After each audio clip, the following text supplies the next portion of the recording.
Panginoon.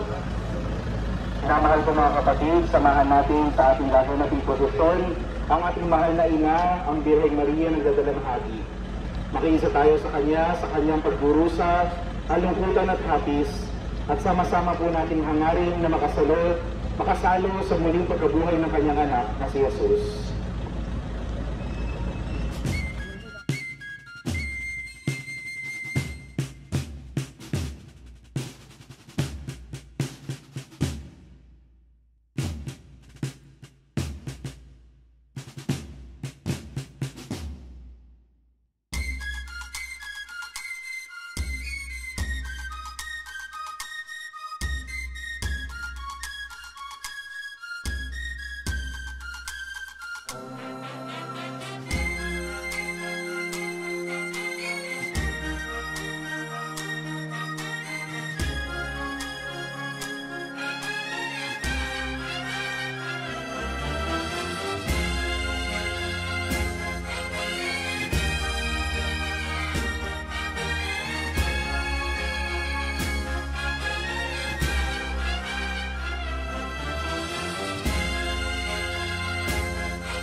At sinabi niya kay Maria na ina ng bata.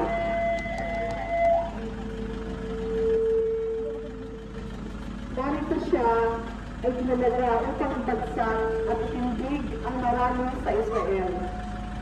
Siya ay nagiging isang tanda na kanilang tututunan. Ito ay mangyayari upang mahayag ang mga pagtatalo ng maraming puso. Sa inyo rin, isang tabak ang tatagos sa inyong kaluluwa.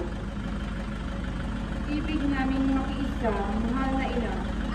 Sa sakit mo na hinulaan ni Simeon, ang puso mo'y magiging mantungan ng mga hirap ng mga mo, anak. Alang-alang sa sakit na ito ay magtunanawa namin harapin ang mga pagsubok. Nataglay ang paniniwala na sa dulo ng lahat na ito ay naghihintay ang gantimpalang inilalaan ng Diyos para sa mga taong kinayulog ganyan. Simeon ay bakit pera? Inumulula ang bigla, yaong kamatayang gusta ni Jesus maring dakila, ang sa inay hirap na sa puso ay kumarap. Mahal na ina na hapis sa aming igawat ang buhay na mapalad. Aba, Pinoong Maria, napupuno ka ng hapis. Ang nagpakasakit na itinako sa krus ay sumasa iyo. Bukod kang nabighati sa babaeng lahat at tanging kaisa ka naman sa mahal na pasyon ng iyong anak na si Jesus. Santa Maria, ina ng manunubos, baginan mo kami ng iyong pagpapakasa. Ipanalangin mo kami mga makasalanan na naging dahilan ng pagkapako niya sa krus. Ngayon at sa oras ng aming kamatayan. Amen. O katamis-tamisang Birhen na nangahapis, aming reyna, aming ina at reyna. Nawa kami matulad sa iyong pananampalataya, pag-asa at pag-ibig na sadyang kay Baba. Amen.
Si Maria, ang pagtakas patungong Ehipto ng banal na mag-anak. Nang sila ay nakauwi na, nangyari na ang isang anghel ng Panginoon ay nagpakita kay Jose sa isang panaginip. Sinabi ng anghel, "Bumangon ka, dalhin mo ang bata at ang kanyang ina. Tumakas kayo papuntang Ehipto, sapagkat ipapahanap na ni Herodes ang bata upang patayin. Manatili kayo roon hanggang sasabihin ko sa iyo." Bumangon siya at sa kinagabihan, dinala niya ang bata at ang ina nito papuntang Ehipto. Nanatili sila roon hanggang sa pagkamatay ni Herodes. Ito ay upang matupad ang sinabi ng Panginoon sa pamamagitan ng propeta na nagsasabi, "Tinawag ko ang aking anak mula sa Ehipto." Ibig namin makiisa, mahal na ina, sa sakit, pagod at kakulangang nadama mo nang kayo ay naglakbay at manirahan sa Ehipto. Alang-alang sa sakit na ito ay ituro mo sa amin na maging matapat sa Diyos sa pagtupad sa kanyang mga kautusan. Maging tulad mo nawa kami na matapat, hindi lamang dahil sa udyok na kautusan, kundi dahil ito ay udyok ng pagmamahal. Laking sindang ang tuloy mo sa dalisay mong puso, sa pag-uusig noong punong Herodes Haring Palalo.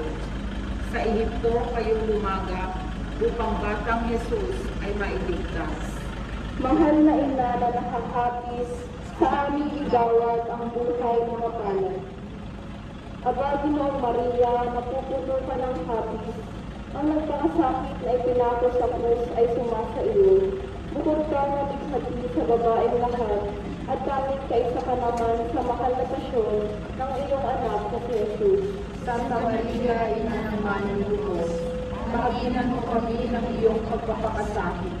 Ipanalangin mo kami mga makasalanan na naging dahilan ng pagkapako niya sa krus, ngayon at sa oras ng aming kamatayan. Amen. O katamis-tamisang Birhen na nakakapis, aming ina at Reyna, nawa kami matulad sa iyong pananampalataya, pag-asa at pag-ibig, na sadyang ay katag. Amen.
Ang ikatlong hapis ni Maria, ang pagkawala ng batang Jesus ng 3 araw. Taon-taon ay pumupunta ang kanyang mga magulang sa Jerusalem para sa pista ng paglagpas. Nang si Jesus ay 12 taong gulang na, sila ay umahon sa Jerusalem ayon sa kaugalian ng kapistahan.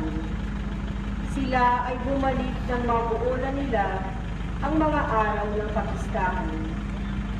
Sa kanilang pagbabalik, ang batang si Jesus ay nanatili sa Jerusalem na hindi nalalaman ni Jose at ng ina ng bata. Sa pag-aakala nilang siya ay nasa kasamahan nila, sila ay yumaon at naglakbay ng isang araw. Pagkatapos nito, hinanap nila siya sa mga kamag-anak at mga kilala. Nang hindi nila siya matagpuan, bumalik sila sa Jerusalem at hinanap siya. Pagkalipas ng 3 araw, natagpuan nila siya sa templo. Siya ay nakaupo sa kalagitnaan ng mga guro, nakikinig at nagtatanong sa kanila. Ang lahat ng mga nakarinig sa kanya ay namangha sa kanyang pangunawa at mga sagot. Nang dilalas ng labis ang kanyang mga magulang nang makita siya. Sinabi sa kanya ng kanyang ina, "Anak, bakit mo ginawa sa amin ang ganyan? Ako at ang iyong ama ay naghanap sa iyo ng may hapis."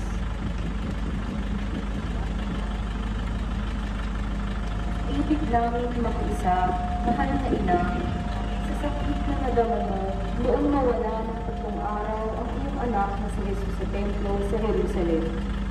Ibigay mo sa amin, alang-alang sa sakit na ito, ang katatagan upang manatili kaming mabubuting Kristiyano at ang masaganang buhay ng pagsisisi sa aming mga kasalanan na siyang sanhi ng pagkakalayo namin sa Diyos.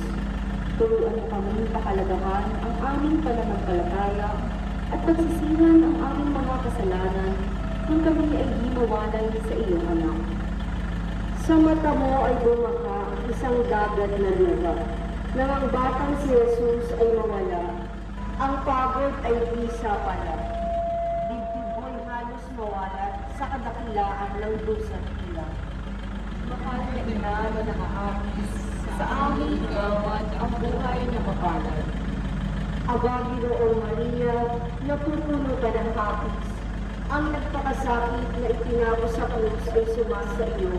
Bukod kang nalighati sa babae lahat, at tanging kaisa ka naman sa mahal na pasyon ng iyong anak na si Jesus. Santa Maria, Ina naman ng Diyos, bahagyan mo kami ng iyong pagkalakit mo kami mga kasalanan na hinihintay ng pagkapako ni Jesus. Ngayon sa oras ng aming kamatayan. Amen. O katamis-tamis ang Birhen na nakakapis, aming ina at reyna. Nawa kami magulat sa iyong pananampalataya, pag-asa at pag-ibig na sa iyong kailangan. Amen.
Ang ika-4 na hapis ni Maria, ang pagsalubong ni Jesus at Maria sa daan ng krus.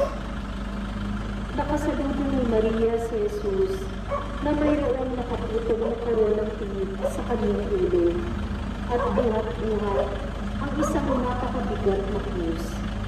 Ang kanyang mukha ay punong-puno ng dugo at ang kanyang katawan ay puro sugat. Isipin natin ang dalamhati na naramdaman ni Maria nang sila ng kanyang anak ay nagkita.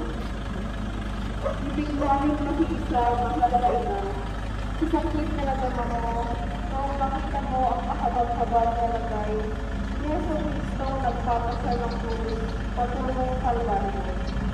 Pinagkisilahan mo, inaarista at tinulura ng mga bangkalasang buto. Ibigay mo po sa amin, alang-alang sa sakit na ito, ang katatagan ng loob na tanggapin sa lahat ng pagkakataon ang kalooban ng Ama, sapagkat sa gayong paraan lamang maaaring matamasa ang tamis ng krus ni Kristo at mayakap ito ng buong pagmamahal at natagumpay na pasanin sa aming Diyos. Mukhang namamaglaw na ina ng lalong nagpakasakit sa anak, nadarama namin ang kapighaliang iyong naranasan nang ikaw ay manaw sa bundok ng Kalbaryo, na kung saan sinundan mo ang iyong nagpapakasakit sa anak. Nais namin tangisan ang mga kasamaang dulot ng pakikitungo namin at pakikisa sa mga masasamang gawain. Mga kasamaang nagwawalay sa atin sa pagpapala ng iyong anak. Tinunan mo kami makamtan ang kaliwanagan ng pag-iisip upang maglawaan namin ng aming mga kamalian at makatahak sa tamang landas ng buhay. At kung magiging marapat sa kaburihan niya at sa kagalingan ng aming kaluluwa, ay pagkaloob nawa sa amin ang biyayang nilanasa at hinihiling namin sa nawa. O namimikhating ina, mukha'y hindi na makilala ng anak mong sinisipa. Sa lansangay nagdurusa, dala ang krus na mabigat, ang dugo'y dumadana. Mahal na higit na inara ng akapis, sa amin igawad ang buhay na mapala. Aba, Ginoong Maria, napupuno ka ng hapis. Ang nagpakasakit na itinako sa krus ay sumasa iyo. Bukod kang manigati sa babaeng lahat, at tanging kaisa ka naman sa mahal na pasyon ng iyong anak na si Jesus. Santa Maria, Ina ng Malulubos, mahalin mo kami ng iyong pagpapakasakit. Ipanalangin mo kami mga makasalanan na naging dahilan ng pagkapakot na sa krus. Ngayon at sa oras ng aming kamatayan. Amen. O katamis-tamisang Birhen na nakakapis, aming ina at ina, Naway kami matulad sa iyong pananampalataya, pag-asa at pag-ibig na sadyang kay Tatay. Amen.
kanyang ina at ang alagad na kanyang ina na nakatayo sa malapit.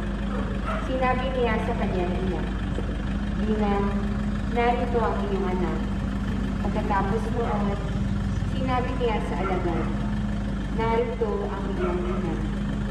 At mula sa oras na iyon, ay dinala siya ng alagad sa kanyang sariling tahanan.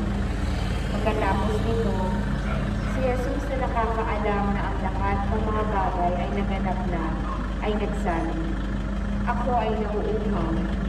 Sinabi niya ito upang matupad ang kasulatan. Mayroon doon nakalagay na isang sisitang puno ng maasim na alak. Dinasa nilang mabuti ng maasim na alak ang isang esponja. Nilagay nila ito sa isang sanga ng hisopo at idiniit sa kanyang bibig. Na matanggap na nga ni Jesus ang maasim na alak, sinabi niya, "Naganap na." Itinungo niya ang kanyang ulo at binigay niya ang kanyang espiritu. Sa huling hantungan ng iyong anak, naroon kami, mahal na ina, upang kahit sa huling sandali maghari sa kanya ng pagmamahal, at upang ihain din sa Ama ang iyong sarili, kaisa ng pag-aalay ng sarili ng Diyos Anak. Sinundan mo siya hanggang sa krus. Sumampalataya ka hanggang sa krus. Ang krus niya ang palatandaan ng pagiging tunay na Kristiyano. At krus din ang dahilan kung bakit mahirap sumunod sa Panginoon. Tulungan mo kami pasanin ang krus na ito, o inang mahal. At tulad mo'y maging bahagi din sana kami ng pag-aalay ng Panginoon para sa aming kaligtasan at sa kaligtasan ng iba. Because ng bigating ina ng lalong nahihirapang anak, sino kaya ang makakaunawa ng kahirapang iyong tiniis nang lumakad ka sa lansangang dinaanan ng iyong pinahirapang anak? Pagpapahirap, mga katampalasanan, pagpapako sa krus, ang mga gunita nito ang nagdulot sa iyo ng matinding hapis. Naway tumimo sa aming isipan ang mga pagpapakasakit at mga kahirapang ito ni Kristo, upang sa mga sandali ng aming panghihina at panlalangit, ang mga alaalang ito ang magsilbing gabay tungo sa wastong pag-ibig sa iyo at sa aming mga kapatid. At kung magiging marapat sa kanyang kaluwalhatian at sa kagalingan ng aming kaluluwa, ay ipagkaloob nawa sa amin ang biyayang hiningi namin. Shalom. Walang kabagay na hapis o ina ang iyong tinis. Hindi sukat na manamalirit ang iyong pagkakamasi. Sa lagay ng anak mo, bihim at biyag, na sa krus ay naglulusad at bihira. Mahal na ina na nakahapis, sa aming igawad ang buhay na makalan. Agad noong Maria na tutulugan ng hapis, ang nagpakasakit na ipagpinako sa krus ay sumasa iyo. Bukod kang humikatin sa baba ng lahat, at pamintay sa kanaman sa mahal na pasyon ng iyong anak na si Jesus. Santa Maria, Ina ng Mana de Dios, pakapinan mo kami ng iyong pagpapakasakit. Ipanalangin mo kami mga makasalanan na naging dahilan ng pagpapako niya sa krus, ngayon at sa oras ng aming kamatayan. Amen. Dapat tatamis kami sa Panginoon na nakakapis, aming ina at reyna. Naway kami matulad sa iyong pananampalataya, pag-asa at pag-ibig na salyan kay Bata. Amen.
pang-anim na hapis ni Maria, ang pagbababa mula sa krus kay Jesus, kung saan kinalong ni Maria ang bangkay ni Jesus. Nang bumabi na, dumating ang isang mayamang lalaki na taga-Arimatea. Siya ay si Jose na naging alagad ni Jesus. Sa pagpunta niya kay Pilato, ay hiningi niya ang katawan ni Jesus. Iniutos ni Pilato na ibigay ang katawan ni Jesus. Pagkakuha ni Jose sa katawan ni Jesus, pinalot niya iyon ng malinis na telang lino at inilagay niya iyon sa kanyang bagong libingan na inuka niya sa malaking bato. Nang maipagulong na ang isang malaking bato tungo sa pintuan ng libingan, ay umalis na siya. Naroroon si Maria na nagmagdala at ang isa pang Maria. Sila ay nakaupo sa harap ng libingan. Mahal na ina, isama mo kami sa sakit na nadama mo nang ibaba sa krus at ilagak sa kandungan mo ang walang buhay na katawan ng iyong anak. Alang-alang sa sakit na ito, ay matutunan nawa namin higit na kahalagahan ang Panginoon at hindi ang mga material na bagay at mga kaabalahan na lumilipas at nawawala. Ang pagmamahal naman ito ay makita sa pag-ibig namin sa aming kapwa, lalong-lalo na sa mga nangangailangan ng aming kanina. Nangingihating ina ng lalong pinasakitang anak. Nalurian ka at nag-iisa sa mapanglaw na silid. Ang napangawa na gabi ay nagpapahiwagig sa iyo na lumipod na ang araw ng kabulian. Si Jesus, na ngayon ay pinanawan na ng buhay sa bundok ng Kalbaryo. Ang masasayang araw na nagdudulot ng kaliwanagan ay natapos na. Ibang-iba ang mga sandali ito kaysa sa namagustos ka ng Espiritu Santo at naglinis sa Kanya. Gayon din yung siya isilang sa Bethlehem. Paano namin magiging marapatin ng aming sarili? Kayong natatalos namin kami at aming mga kasalanan ang sanhi ng lahat ng kalungkutang ito. Nangangako kami, mahal na ina, pagsusumikapan namin maibulit ang aming mga pagkukulang at pagsusumikapang mamuhay sa kabarungan upang makiisa sa Kanya, sa Kanyang kaluwalhatian. At naway ang mga kahilingan namin sa pamamagitan ng panalangin ito ay aming makamtaan siya ngayon. Nang nasa iyong kandungan ang kay Jesus na bangkay, Birheng Inay na napasaan ang Beleng kaaliwan, na parang nangat lumipas ang madla mong tuwang lahat niya. Mahal na ina na nangahapis sa aming ilawan ang buhay na mapalad. Aba, Ginoong Maria, napupuno ka ng hapis, ang napakasakit na itinako sa krus ay sumasayo.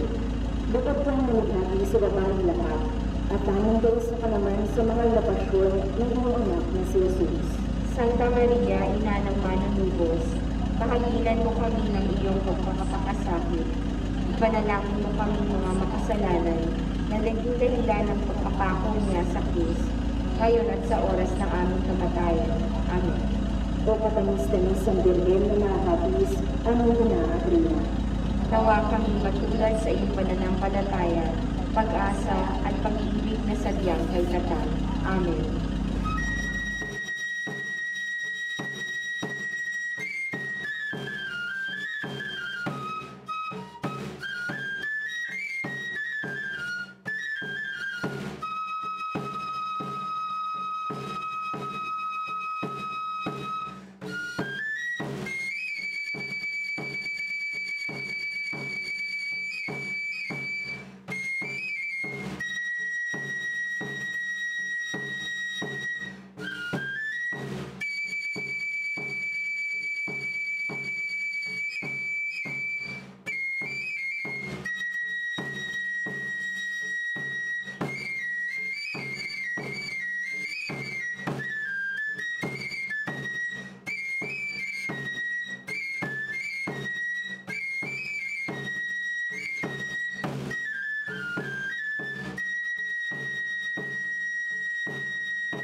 Baptis ni Maria, ang pag-ibig kay Jesus.